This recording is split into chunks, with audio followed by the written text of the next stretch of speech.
Bienvenidos a Escucha en la Noche, una historia de amor. Decir adiós nunca es fácil. A veces, es la última palabra que queremos pronunciar, pero también es la más necesaria. Hoy te contaré una historia sobre el adiós.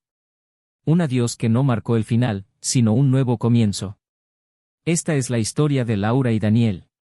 Dos personas que se amaron con intensidad, pero que con el tiempo descubrieron que no siempre el amor es suficiente. Se conocieron cuando eran jóvenes, llenos de sueños y planes, pero la vida, como suele hacer, les tenía preparada una lección. Al principio, todo era perfecto. Las risas, las miradas cómplices, los pequeños gestos que llenaban sus días de luz. Pero con el tiempo, las cosas cambiaron. Las responsabilidades, los miedos, y los silencios empezaron a llenar los espacios que antes ocupaban las sonrisas. A veces, por más que queramos aferrarnos a alguien, nos damos cuenta de que ese amor ya no es lo que solía ser. Y fue así como Laura y Daniel se encontraron en una encrucijada. Sabían que el momento había llegado. Decidieron que era hora de decir adiós. No porque no se amaran, sino porque ambos merecían la oportunidad de crecer, de encontrar una nueva forma de felicidad, incluso si no era juntos. Pero aquí está la verdadera belleza del adiós. No siempre significa perder. A veces, decir adiós es darle la bienvenida a lo que está por venir. Es darle espacio al futuro, a nuevas oportunidades y nuevos comienzos.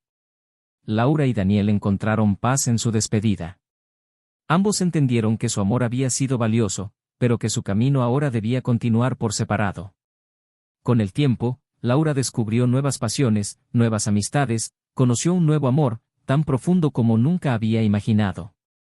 Se casó con ese nuevo amor que le enseñó a amarse a sí misma y crecer juntos apoyándose uno en el otro.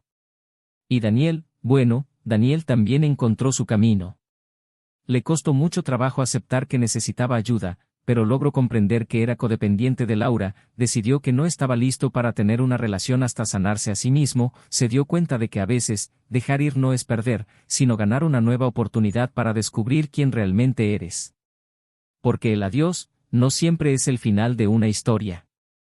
A veces, es solo el principio de una nueva. Un adiós puede ser el cierre de un capítulo, pero también el primer paso hacia lo que realmente te espera. Así que si alguna vez tienes que decir adiós, recuerda que no es el final. Es el comienzo de algo más grande, algo que todavía no puedes ver, pero que está esperándote. Porque después del adiós, siempre hay esperanza. Confía en lo que viene, y nunca tengas miedo de decir adiós. Si te gustó nuestra historia, recuerda dar me gusta y suscribirte para seguir escuchando historias en la noche.